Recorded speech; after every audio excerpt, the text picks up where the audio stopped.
अस्सलाम वालेकुम। आज हम बात करेंगे लाहौर चैम्बर के जो अगले इलेक्शन आने वाले हैं कि उस इलेक्शन में जो मुख्तलिफ ग्रुप्स हैं, जो मुख्तलिफ अलाइंसेस नए बनने जा रहे हैं, उसकी पोजीशन क्या होगी, कौन सा ग्रुप ज़्यादा मजबूत होगा और कौन सा ग्रुप जो है इस वक्त उसकी जो सूरत हाल है, जो उसकी पोजीशन है वो कमज़ोर जा रही है। और एक चीज़ तो बड़ी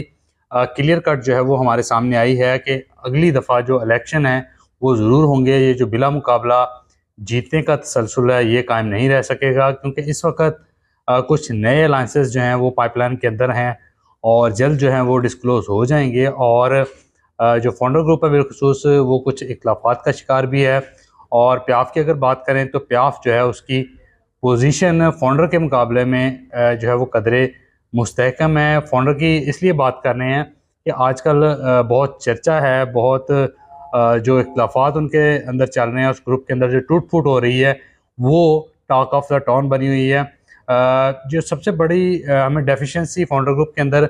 नज़र आती है वो ये है कि जो फाउंडर की सीनियर क़यादत है वो आज भी अपने ज़्यादातर फ़ैसले जो हैं वो ड्राइंग रूम के अंदर ही करते हैं और जो इख्तियारात हैं वो अपनी यंग लॉर्ड को तफवीज़ नहीं करते। और यही उन यंग लॉर्ड के लीडरान के जहन में भी ये चीज़ गर्दिश करती है कि जो उन्हें ड्यू रिस्पेक्ट मिलनी चाहिए वो नहीं मिल पाती। और फाउंडर के लोग जो हैं वो ये समझते हैं कि उनकी इक़्तिदार पे जो गिरफ्त है, जो सीनियर्स हैं वो ये समझते हैं कि उनकी इक़्तिदार पे गिरफ्त जो है वो किसी सूरत कम नहीं होगी, खा कोई चला जाए फाउंडर से या कोई फाउंडर के अंदर आ जाए। लेकिन ये बात तो रोज़ रोशन की तरह यहाँ है कि अगर अच्छी टीम होती है, अच्छी यंग एनर्जेटिक किस्म की लॉट होती है तो वो उस ग्रुप को उतना ही मुस्तहकम करने में अपना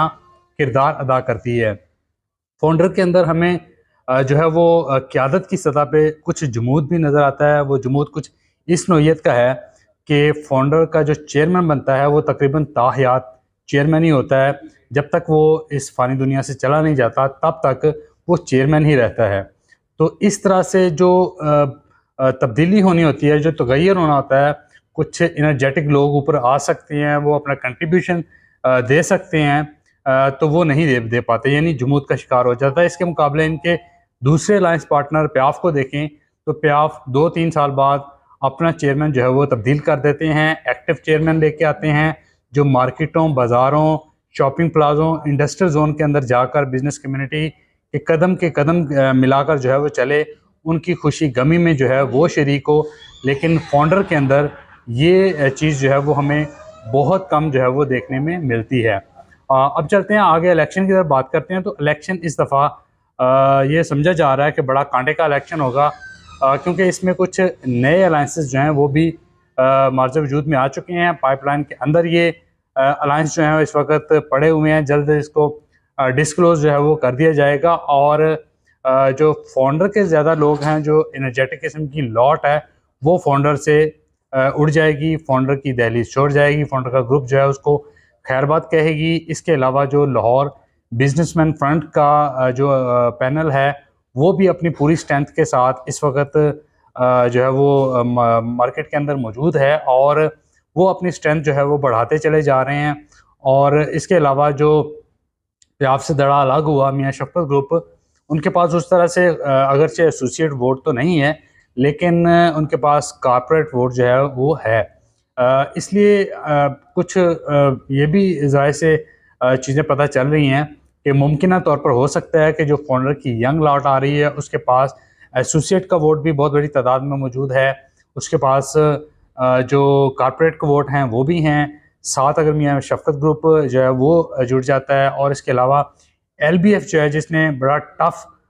कंपटीशन दिया था एक टाइम में प्याफ फाउंडर अलायंस को, उसके पास भी वोट बैंक अच्छा खासा है। तो अगर ये तीनों मिल जाते हैं, यानी कि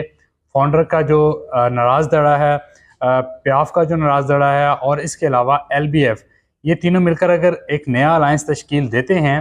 तो फिर प्याफ फाउंडर अलायंस के लिए वाकई ख़तरे की घंटी जो है वो बज सकती है। लेकिन जो कोशिशें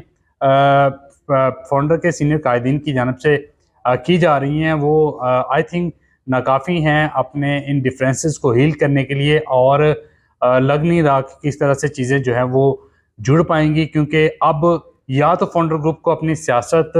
नए रुझानात के मुताबिक करनी होगी यानी उस ट्रेंड को छोड़ना होगा कि जिसको चेयरमैन बना दिया वो फिर ताहियात चेयरमैन ही है, खा वो